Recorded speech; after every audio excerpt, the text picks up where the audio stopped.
Alléluia.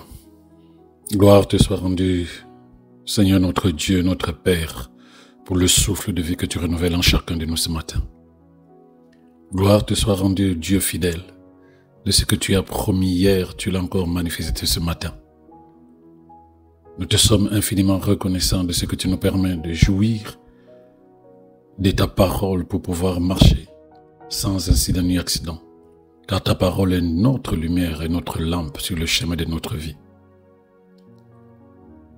Nous savons que en nous levant ce matin, Seigneur, tu as des projets de paix, tu as des projets de bonheur, tu as un avenir et de l'espérance pour chacun de nous. Voilà pourquoi nous sommes rassurés que cette journée, c'est une bénédiction venant de toi, car tout ce que tu nous donnes est bénédiction. Nous savons que notre chemin est tracé, balisé, gardé par le ministère des anges. L'ennemi n'a aucun pouvoir sur nous car nous sommes cachés en Christ. Cette journée, nous sommes des instruments pour la gloire de ton nom, des solutions pour ceux et celles qui te cherchent. Merci Seigneur pour ta parole, merci pour ton esprit, merci pour nos vies et pour ton Église. Merci pour nos familles et merci pour tout ce que tu n'as cessé d'accomplir dans nos vies, car nous savons que tout vient de toi, nous t'appartenons. Que la louange te revienne avec accès de grâce au nom de Jésus. Amen. Amen, amen. Shalom, bien-aimés.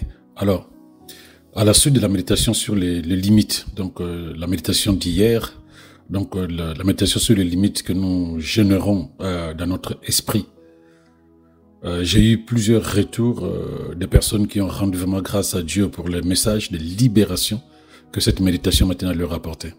C'est vrai. J'ai pris le temps de me réécouter et véritablement le Seigneur a parlé à des cœurs et je suis convaincu, comme certaines personnes le disent, que cela les a vraiment libérés. Parce qu'il y a des gens qui ne comprennent pas pourquoi je suis né de nouveau, ma vie ne change pas, mon caractère ne change pas. Mais en fait, il y a une chose que les gens doivent faire. Parce que nous allons, la méditation de ce matin est la suite de la vision que le Seigneur a communiquée à partir de la méditation d'hier matin. Donc, quand tu as le temps, réécoute la méditation d'hier jeudi et prends aussi le temps de réécouter celle d'aujourd'hui vendredi. Et je prie que le Seigneur te donne la révélation, l'inspiration pour que tu sois véritablement libéré. Parce que beaucoup de personnes ne comprennent pas. C'est vrai qu'en Christ, nous avons été délivrés. C'est un don de Dieu sur la base de notre foi en Jésus-Christ qui sauve. Donc là, tu peux le lire dans Romains 10, versets 9 à 10. Nous sommes sauvés, c'est un don de Dieu. Un don, c'est que tu ne forces pas. Dieu te demande juste de poser une action, celle de croire. C'est ton cœur qui croit et tu es justifié. Et c'est ta bouche qui parle et tu es sauvé. Voilà ce que Dieu a mis en place. Donc Christ nous a délivrés de la domination de Satan sur nos vies. Mais ce qui concerne la libération de tout ce que Satan a pu générer dans la vie de chacun de nous, comme par exemple les limitations et les barrières spirituelles, le manque de confiance en soi, un caractère dont les pensées et les actions ne glorifient pas le Seigneur, mais plutôt ce sont des pensées et des actions qui détruisent l'avenir de la personne. À tout cela, il faut ajouter aussi les mauvaises habitudes, les mauvaises perceptions des choses. Tout ça, ce sont des œuvres de Satan, tant que ce n'est pas généré par la parole de Dieu qui vient à l'intérieur de la personne qui est née de nouveau. Ce n'est pas inspiré par l'esprit qui vient demeurer à l'intérieur de l'esprit de celui qui est né de nouveau. Tout cela, ce sont des œuvres de Satan dans son projet de détruire la vie d'une personne. Mais beaucoup de personnes, quand ils naissent de nouveau, ils se disent, c'est bon, je suis là. Non, ils ne prennent pas le temps de faire un bilan, de voir ce que dit la parole de Dieu dans ce qu'ils doivent devenir. Parce que aujourd'hui, les choses sont biaisées et Satan, il se sucre là-dessus. La foi est détournée parce que la foi est devenue un moyen de posséder le matériel et non pas d'abord d'être transformé à l'intérieur de nous, dans notre esprit, dans notre cœur. Parce que lorsque nous serons transformés à l'intérieur de nous, tout ce que nous pensons être essentiel aujourd'hui, nous allons faire des tris. Il y a des choses qui ne seront plus nécessaires.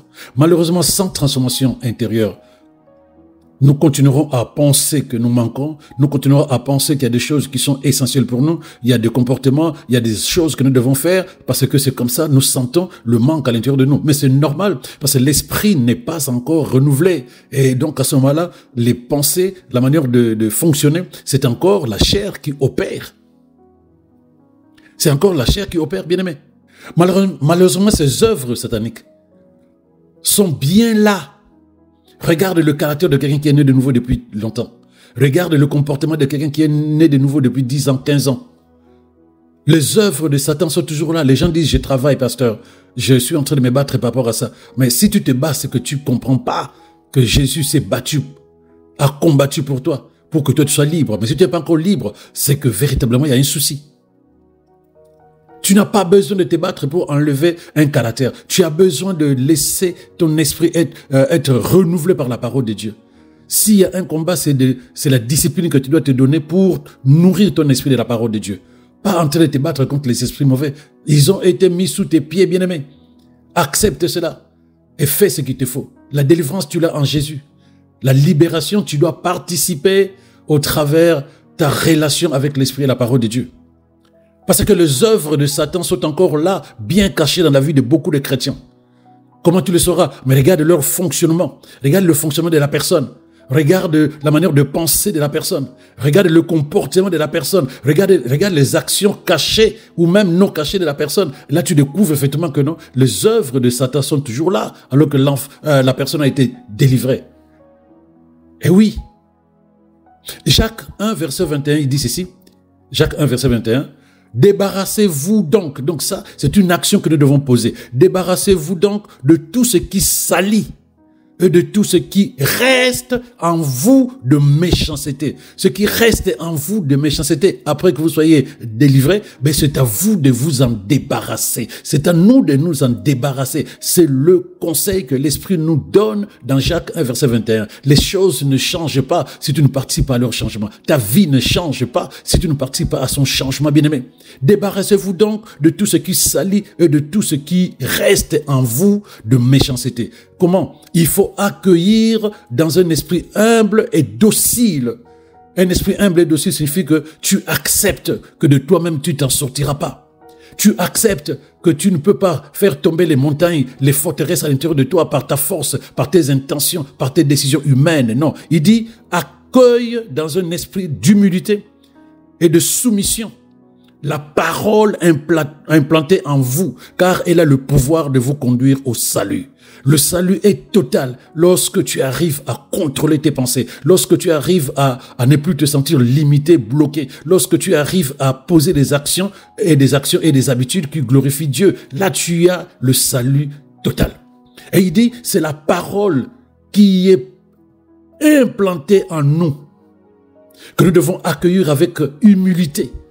Et non pas dire, oui, je sais, je connais, oh, je m'en sortirai, j'ai la solution. De toute façon, c'est pas grave. Ça, c'est un manque d'humilité. Derrière un conseil, toi, tu as cette capacité de dire, je ne vois pas ce qu'il y a de mauvais. De toute façon, je ne pense pas que tous les chrétiens sont saints. Parce que moi, je connais des gens, tu commences à chercher des échappatoires pour te donner une assise de rester dans l'état. Non. Il dit, reçois la parole, accueille la parole avec humilité. Tu ne vois pas ton orgueil, mais regarde juste dans le miroir de la parole de Dieu. Là où tu penses que tu n'es pas orgueilleux, tu verras ton orgueil sortir. Parce que tu verras Christ se comporter d'une manière, et tu verras qu'entre ton comportement et le comportement ou le caractère de Christ, il y a une différence. Tu penses que tu maîtrises la situation, mais regarde bien à la lumière de la parole de Dieu. Tu verras que tu es faible, comme dit Apocalypse 3,17. Tu es misérable, pauvre et aveugle. Là où tu pensais que tu étais arrivé, là où tu pensais que tu n'avais pas besoin des conseils, tu n'avais pas besoin de méditer la parole de Dieu. Il dit accueillez dans un esprit humble, c'est-à-dire un esprit d'humilité et de soumission. Parce que lorsque la parole, tu veux que les choses changent, tu as besoin d'un conseil. Mais lorsqu'on te donne le conseil, pratique ce conseil, c'est là que le changement viendra. Tu ne peux pas écouter la parole et sans pratiquer la parole et t'attendre que ta vie change. Les limites dont j'ai parlé hier ne peuvent pas disparaître si tu n'agis pas. Lorsque l'Esprit te révèle tes limites à toi, il te reste une chose. Mets-toi au travail. Agis. Parce que quelque chose de limité signifie que tu n'es pas capable d'aller au-delà.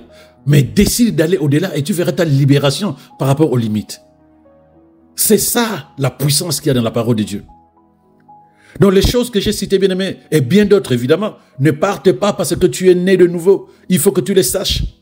Oui, ton esprit est renouvelé, mais ta manière de penser, tes perceptions, ton état d'esprit, mais surtout les habitudes que qui font ta vie, ne partent pas parce que tu es né de nouveau. Tout cela continuera à s'imposer à toi tant que tu ne laisseras pas la parole de Dieu renouveler ta manière de penser et donc t'amener à changer tes perceptions et tes habitudes.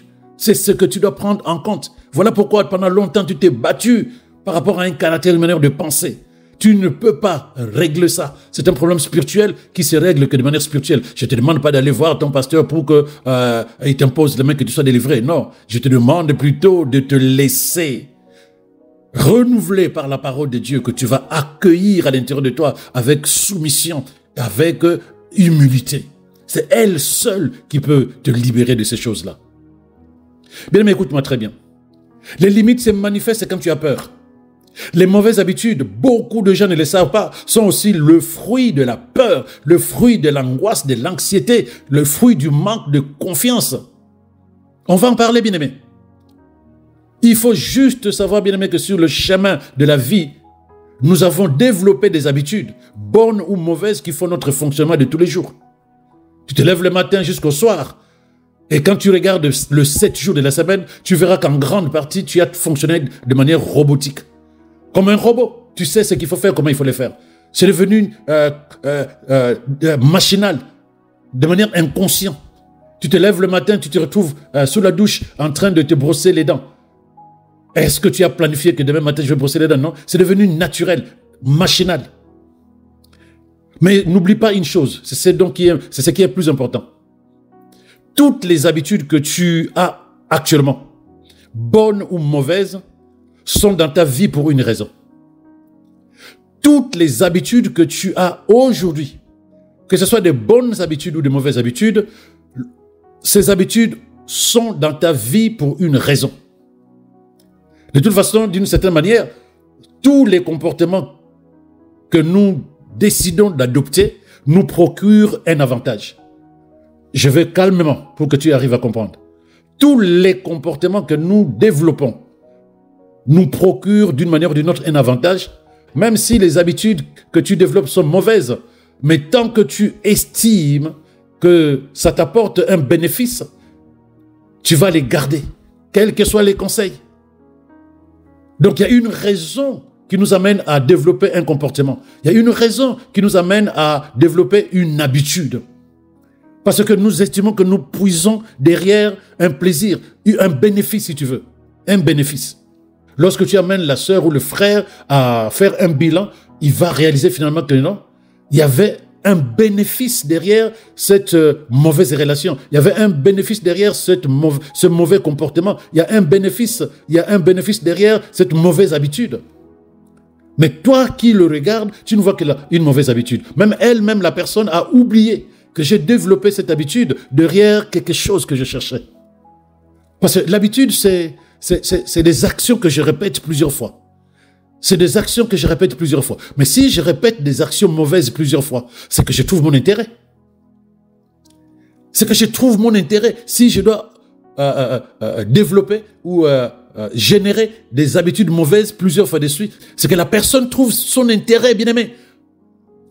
Une fois ça passe, deux fois ça peut passer, troisième fois on commence à se poser la question. Mais si ça devient une habitude, cela signifie qu'il y a un intérêt derrière, même quand c'est une mauvaise habitude. C'est pourquoi il est difficile de pouvoir se libérer des mauvaises habitudes. Parce que ton âme te dit, j'en ai besoin. C'est toi qui m'as appris ça. C'est toi qui m'as apporté ça. C'est comme de la drogue. La drogue ne fait pas du bien à quelqu'un, mais la drogue est devenue essentielle pour beaucoup de personnes. La drogue ne fait jamais du bien à quelqu'un. Regardez tous ceux qui sont habitués depuis 5 ans à se droguer. Ils sont maigres, ils sont en train de mourir. Mais pourquoi ils ont du mal à lâcher? Pas parce que ça leur fait du bien.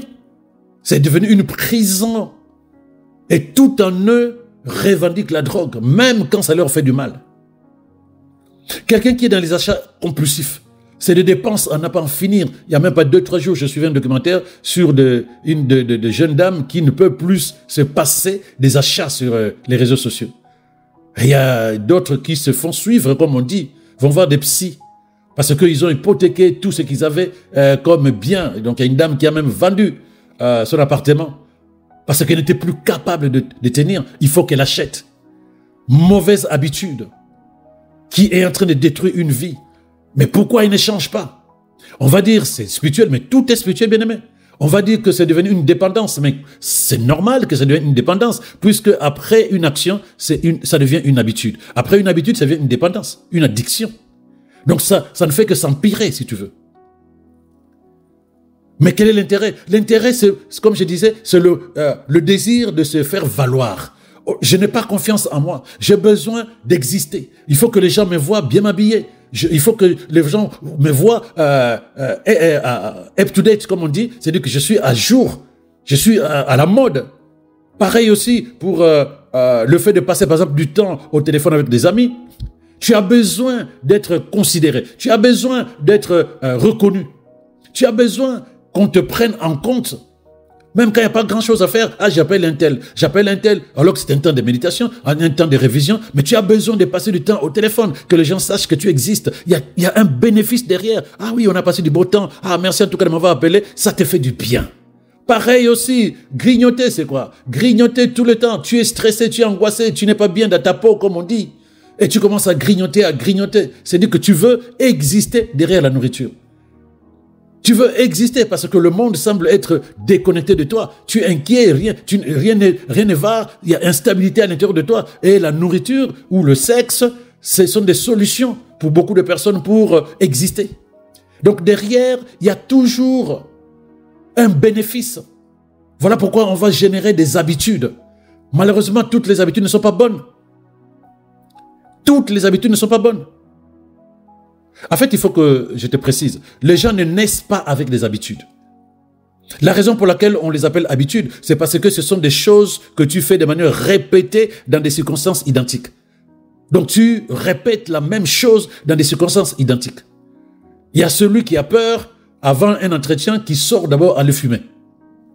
Il y a celui qui est stressé, qui va se cacher dans l'alcool, ou dans le sexe, ou dans n'importe quelle autre chose qu'il pense être solution pour régler le problème de stress, de peur ou de manque de confiance. C'est parce que ce sont des choses que tu fais de manière répétée, bien-aimé. Elles peuvent être aussi bonnes que mauvaises. C'est ça qu'on appelle une habitude. Tu ne nais pas avec. Donc c'est ça aussi que tu dois comprendre. Lorsque tu as des habitudes pour lesquelles tu t'es battu pendant des mois, des années, tu te dis, je ne suis pas né avec. Donc, ce n'est pas quelque chose qui va rester toute ma vie, dans ma vie jusqu'à la fin de ma vie. Non.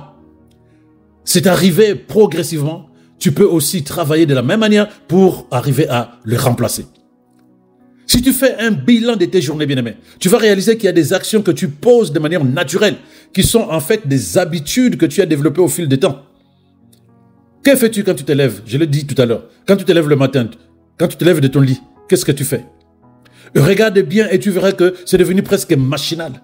Et tous les jours de la semaine, quand tu regardes bien, tu fais un bon bilan, tu vas réaliser finalement qu'il y a des actions qui sont devenues machinales, qui sont devenues presque inconscientes quand tu les poses. Tu es même capable de fermer les yeux et tu fais machinalement la chose parce que tu es habitué à le faire. C'est là qu'on appelle habitude. Alors que quand tu as commencé, c'était juste une action. Ensuite, une deuxième fois la même action, ensuite une troisième fois la même action, et progressivement, tu as généré une habitude. Et c'est là où je suis pas toujours d'accord avec les gens qui disent j'ai du mal à méditer. Tu sais générer des habitudes. Donc tu ne peux pas te donner des raisons. Ça, c'était entre parenthèses, bien-aimé. Ce que tu dois aussi savoir, les mauvaises habitudes ont un impact négatif. Un impact négatif sur ta vie, que tu le vois ou non aujourd'hui. Tout ce qui est mauvaise habitude, ça a un impact significatif sur ta vie. Un impact négatif sur ta vie. Que ce soit sur le plan de la santé, que ce soit sur le plan de ta foi en Dieu, que ce soit sur le plan de tes relations avec les autres, de ton travail ou d'autres aspects de ta vie, tout ce qui est mauvaise habitude à la lumière de la parole de Dieu va t'entraîner dans une destruction progressive de ta vie et de ta destinée.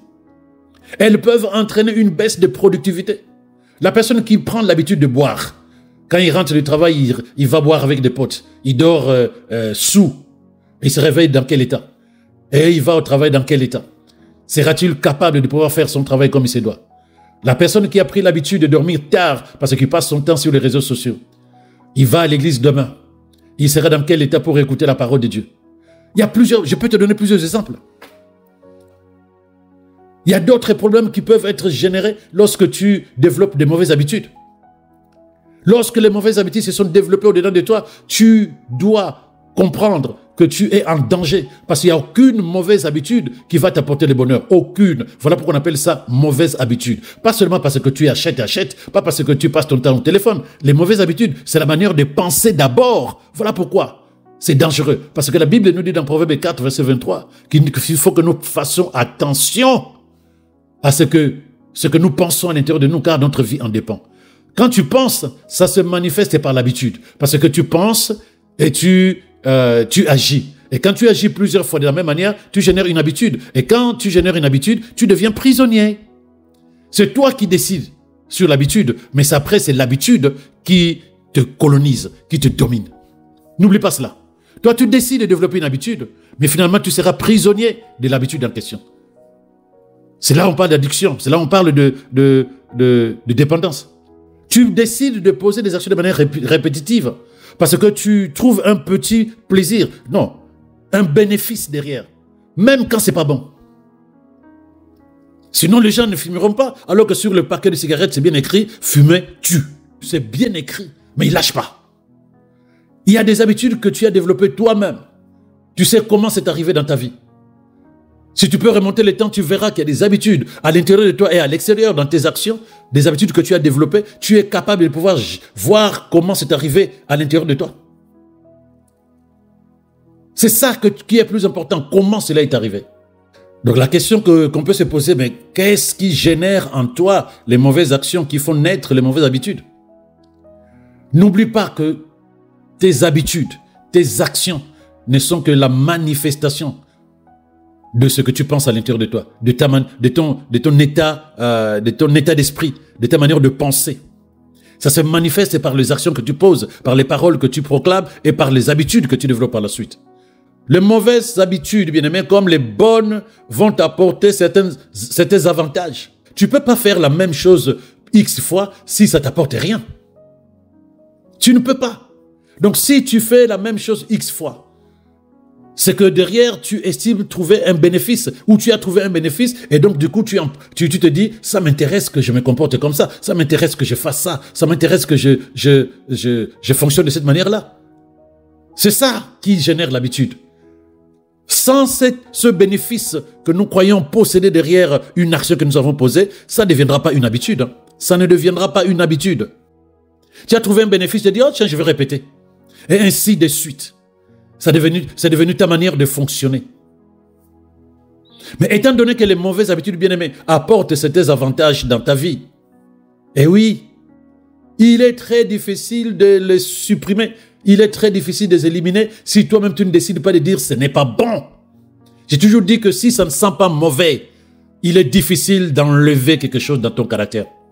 Il faut que ça sente mauvais. Mais si à l'intérieur, même quand tu sens que c'est pas bien, comme si c'était la drogue, que ça te tue à petit feu, comme si la cigarette, comme l'alcool, comme beaucoup de choses aussi qui tuent à petit feu, que ce soit spirituel, que ce soit physique, mais qu'on a du mal à lâcher. On peut te donner tous les conseils du monde. On peut t'imposer toutes les mains de pasteurs et de prophètes. La seule chose, il faut que toi tu te dises, c'est pas bon. J'arrête avec ça. Je décide d'arrêter avec ça une fois pour toutes. Et tu commences à contrôler ta manière de penser. Tu commences à contrôler ta manière de vivre. Parce qu'il est nécessaire que toi-même prennes la bonne décision de marcher à la lumière de la parole de Dieu. Et que la parole habite totalement en toi pour qu'elle t'amène à renouveler ta manière de penser. Donc à renouveler ton état d'esprit, à renouveler tes pensées et à renouveler tes actions et tes habitudes. Il y a un lien réel, n'oublie jamais cela, il y a un lien réel entre les mauvaises habitudes et l'influence des démons. N'oublie jamais cela. C'est ce que les gens négligent. Ah oui, c'est juste une habitude. Pas du tout. Puisqu'il n'y a que les bonnes et les mauvaises habitudes. Il n'y a pas des habitudes neutres. Mais bonnes, pourquoi? Parce que Dieu est bon. Parce que ces habitudes sont liées à ta relation avec Dieu par sa parole. Donc tu es inspiré dans tes actions à poser des actions qui glorifient le Seigneur. Et quand tu les fais régulièrement, ben ça devient des bonnes habitudes. Mais quand tu développes des mauvaises habitudes, regarde très bien, Dieu ne se glorifiera jamais dans les mauvaises habitudes. Il y a un lien réel avec les mauvaises habitudes et l'influence démoniaque. Eh oui, Satan profite souvent des mauvaises habitudes pour manipuler les gens et les garder sous son emprise. Rappelle-toi que l'être humain c'est un esprit. Hein? L'être humain, c'est un esprit. Donc s'il développe des habitudes, il ne faut pas penser que c'est des habitudes humaines. Non, ce sont des habitudes spirituelles. Tes habitudes sont spirituelles. Voilà pourquoi tu as du mal à te libérer de ça. En tout cas, avec tes efforts humains. Tes habitudes sont des habitudes spirituelles. C'est généré par tes pensées qui sont spirituelles. C'est influencé par le royaume de Dieu ou le royaume des ténèbres. Oui, suis bien le chemin. Influence du royaume spirituel. Ça génère des pensées à l'intérieur de toi. Et tes pensées génèrent des actions. Et tes actions, quand tu les répètes régulièrement, tes actions deviennent des habitudes. Mais d'où vient l'influence? C'est ça qui doit t'intéresser. Pourquoi tu penses que les mauvaises choses peuvent t'apporter un bénéfice? La femme vit que le fruit était bon à manger, agréable à la vue, prompte à donner de la connaissance, alors qu'elle était en train de désobéir à Dieu. La désobéissance ne peut pas t'apporter le bonheur. Pourquoi les mauvaises habitudes sont toujours là? Parce que tu estimes qu'elles t'apportent un bénéfice, un bonheur. C'est ça qui fait que même quand tu as envie de laisser, à l'intérieur de toi, tu as déjà fait comprendre à ton âme que c'est bon. Pourquoi tu penses que ça va partir? Il faut que tu saches, bien aimé, que ce n'est pas le diable. Le diable n'a aucun pouvoir sur toi. Il n'a aucun pouvoir sur toi si toi, tu ne lui donnes pas le pouvoir. Si tu ne lui donnes pas le pouvoir sur ta vie, il n'a aucun pouvoir sur toi. Il ne peut pas s'imposer à ta volonté. Impossible. Il est celui qui va se dire, j'attends l'occasion favorable. C'est plutôt l'homme qui se soumet au diable ou qui refuse de le faire. C'est l'homme. Lorsque tu commences à développer des habitudes, tu sais que ce sont des mauvaises habitudes, tu es capable de dire basta, non. Mais lorsque tu commences à développer des mauvaises habitudes, c'est que tu te donnes à lui. Tu te donnes à lui, tu lui fais allégeance. Et il te dit, voilà dorénavant comment tu dois te comporter. Il ne viendra pas vers toi pour te dire à partir de maintenant, tu fais ça. Non. Tu lui ouvres la porte. N'oublie pas ce verset qui parle de la colère. Quand tu te mets en colère, que la colère ne se couche pas sur toi, parce que tu vas ouvrir la porte à Satan. Il n'y a pas que la colère, il y a le mensonge, il y a l'orgueil, il y a la rancune, il y a plusieurs choses à l'intérieur de notre cœur qui peuvent être des portes que nous ouvrons à Satan. On l'évite. Et quand il vient, il te possède, il te contrôle. C'est là où tu as du mal à sortir de ces habitudes que tu as développées. Donc si l'homme se livre au diable, bien aimé, le diable profite de lui. Il va le contrôler. La plupart des gens se livrent sans s'en rendre compte. Ils vont marcher en posant des actions qui sont plus tournées vers la chair, vers la convoitise de l'âme. Or, c'est là où l'ennemi va les récupérer. Il va les intéresser. Si tu n'es pas intéressé par la parole de Dieu, l'ennemi, le diable, Satan, il va t'amener à t'intéresser aux choses de ce monde. Si tu ne tournes pas ton regard vers le buisson ardent, le diable va t'amener à continuer à regarder ce qu'il y a dans le monde qui est périssable. Mais quand tu marches, bien aimé, selon l'esprit et la connaissance de la parole de Dieu, tu es capable de marcher dans la victoire vis-à-vis de Satan. Et tes actions et tes habitudes seront conformes à la pensée, à la vertu de Dieu. Ça fait un peu quelques années, j'étais au service du maître, au service de Jésus dans la vie d'une dame. J'étais en train de réprimander le diable qui était en train de la contrôler. Et juste debout, derrière moi, il y avait le mari, il y avait 2 jeunes gens aussi qui étaient là. Et donc quand j'ai fini, ce jeune homme il semblait avoir plus de concentration dans ce que je faisais. Donc quand j'ai fini, il a attiré mon attention. Mais c'est lui plutôt qui est venu vers moi. Il m'a dit, pasteur, tu sais, j'avais le même problème que vous venez de traiter chez cette dame. j'avais le même problème. J'avais ce même mauvais esprit au-dedans de moi. Alors je lui ai demandé, j'avais. Ah oui, parce que je suis totalement délivré. Je dis, qu'est-ce qui s'est passé? Il dit, grâce à la méditation sur la parole de Dieu, ils m'ont tous quitté. Mais j'étais content. Parce que le Seigneur commençait à mettre, pendant cette période-là, le Seigneur commençait à mettre au-dedans de moi la puissance que revêt la parole de Dieu et l'importance de fonder notre vie sur la parole, au-delà de tout ce qui est tradition religieuse. Je n'avais donc pas à faire un second culte de défense avec lui.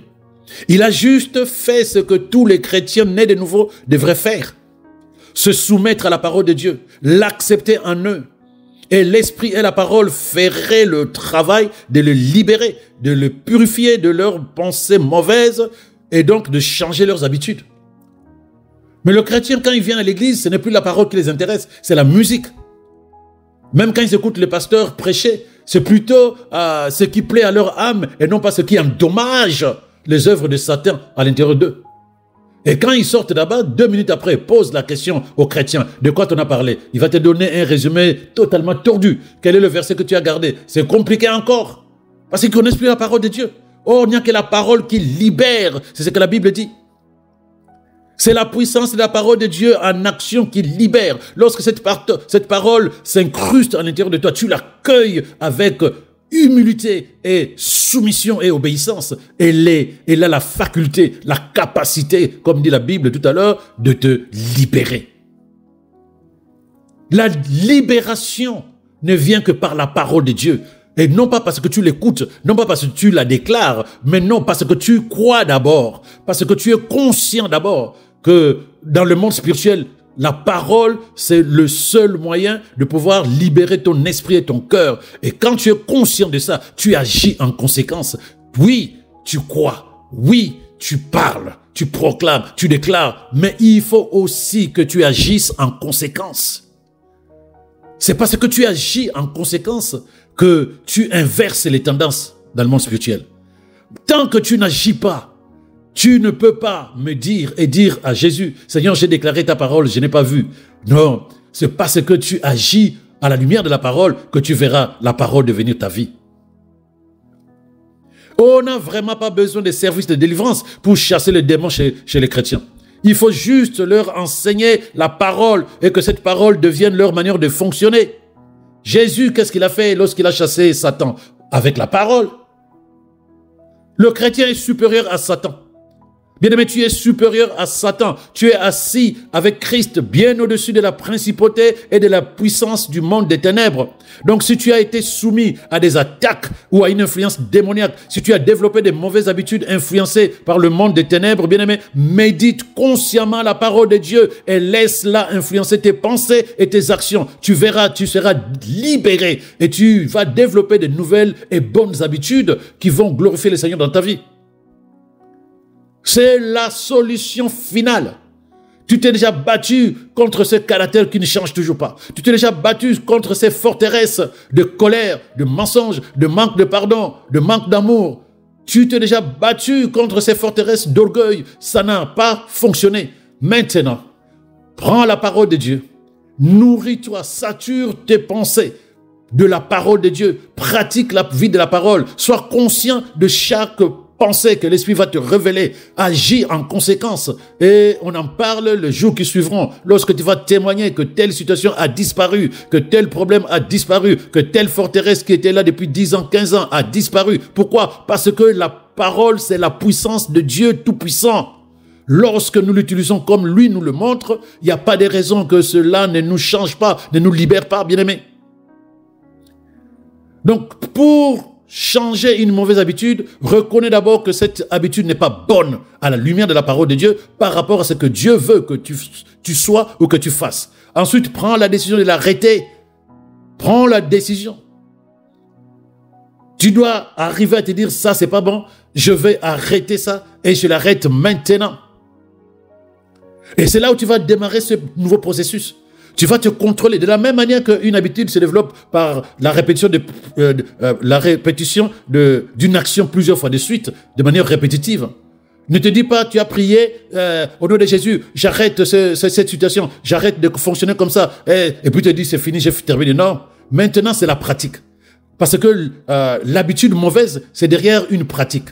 La bonne habitude, c'est derrière une pratique aussi. Oui, c'est ce que tu dois accepter. La mauvaise habitude s'est incrustée en toi par répétition d'une action mauvaise.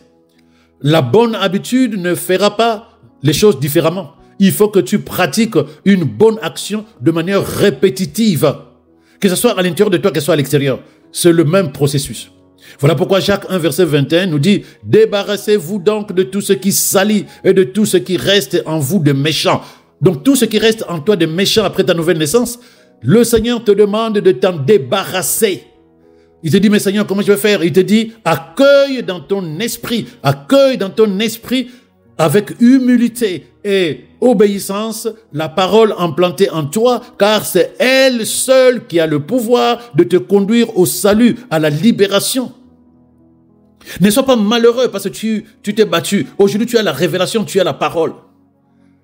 Elle te libère totalement lorsque tu la laisses s'incruster en toi et lorsque tu marches par rapport à elle, c'est-à-dire lorsque tu pratiques tes actions derrière le conseil du Saint-Esprit par la parole de Dieu.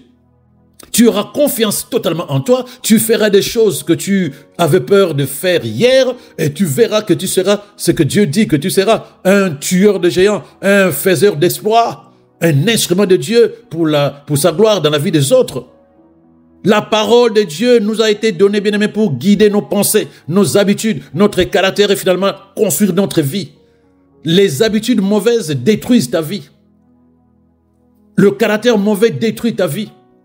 Les pensées mauvaises détruisent ta vie. Tout cela vient de la même source. Mais si tu veux que tes pensées, tes habitudes, ton caractère soient pour la gloire de Dieu dans ta vie, construise ta vie selon la parole de Dieu, laisse ton esprit être saturé de la parole de Dieu et marche dorénavant à la lumière de la parole de Dieu.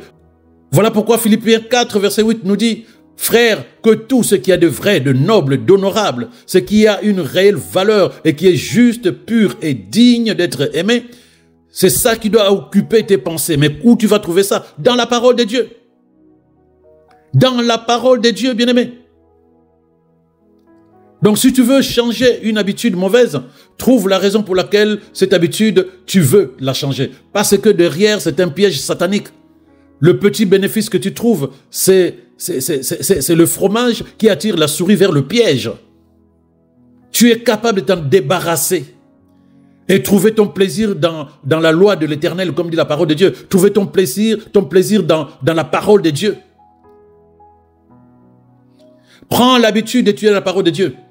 C'est elle seule, lorsqu'elle aura à saturer ton esprit, elle va changer ta façon de penser. Ta façon de penser va t'amener à poser des actions différentes. Et tes actions différentes, lorsque tu vas les répéter à la lumière de la parole de Dieu à l'intérieur de toi, ces paroles, ces actions différentes, répétées plusieurs fois de suite, vont générer des nouvelles habitudes. Désire la parole de Dieu. En tout cas, moi, j'ai pris que la parole de Dieu influence et domine tes pensées. Qu'elle produise en toi la capacité de ne plus te sentir limité. Mais aussi qu'elle produise au-dedans de toi la capacité de développer de nouvelles habitudes pour trouver ton bonheur en Christ Jésus. Pour que tu marches conformément à la pensée et au dessein de Dieu te concernant. Le diable, c'est un menteur, mais c'est un méchant aussi. Un menteur pour t'attirer vers lui en posant des actions. Et ces actions deviennent répétitives, des habitudes, mais qui vont te déconnecter de Dieu, qui risquent de te déconnecter de Dieu, qui risquent de t'amener sur un chemin de contradiction avec la parole de Dieu. Et quand tu l'auras fini de te déconnecter de Dieu, il devient méchant. Son seul désir, c'est t'emprisonner, te détruire. La vie que Dieu avait tracée pour toi, ce ne sera plus ta vie, ça devient la vie que lui, Satan, le diable, voudrait que tu vives, parce que lui, son plaisir, c'est détruire tout ce que Dieu a planifié concernant ses enfants. Je lève ma voix, bien-aimé, pour que tout cela ne soit plus que derrière toi. Parce que la révélation de la parole qui t'est donnée ce matin va te permettre d'avancer. La Bible dit dans Zacharie 4, verset 6, ce n'est ni par ta force, ni par ta puissance, mais par l'Esprit de Dieu. Et c'est l'Esprit de Dieu est contenu dans sa parole. Tu veux vraiment te libérer de quelque chose dont tu es conscient que ce n'est pas bon, que c'est dangereux pour toi. Surtout quand tu regardes devant toi, tu te dis, si je vais avec ça, je veux souffrir. Tu regardes devant toi avec ce caractère, tu dis, c'est pas possible, ça va me faire des problèmes. Tu regardes ton état d'esprit, tu regardes ta manière de penser, tu te dis, ça ne peut pas m'aider. Mais en temps, aujourd'hui, tu sembles t'en contenter. Sache que tu es en danger. Aujourd'hui, bien-aimé, je prononce le nom de Jésus dans ta vie, le Sauveur, le Libérateur.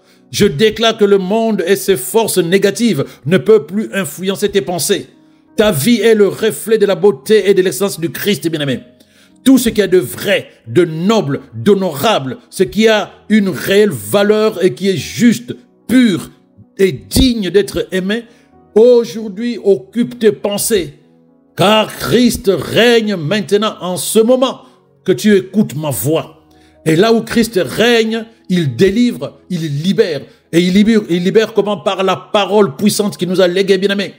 Tu as le droit de vivre une vie épanouie. Tu as le droit d'être totalement apaisé dans ton cœur parce que les forteresses dans ton caractère ont été renversées. Le faux raisonnement a été renversé. Et tu marches soumise à la parole de Dieu, conduit par le Saint-Esprit. Tes pensées sont conformes à la parole de Dieu. Tes paroles déclarent la vérité de la parole de Dieu. Au nom de Jésus, je déclare aussi que tes actions et tes habitudes sont reflets de la vérité de la parole de Dieu. Tu n'es plus prisonnier des pensées négatives, des pensées mauvaises que Satan, le diable, a inspirées à l'intérieur de toi. Tu es totalement libéré au nom de Jésus. Tu développes l'envie de pratiquer la parole afin de développer des habitudes qui vont progressivement t'emmener à vivre une vie conforme à la vérité de la parole de Dieu. C'est ma prière et c'est ma déclaration de foi te concernant, bien-aimé. Et que cela devienne ta vie au nom de Jésus. Passe une excellente journée, bien-aimé.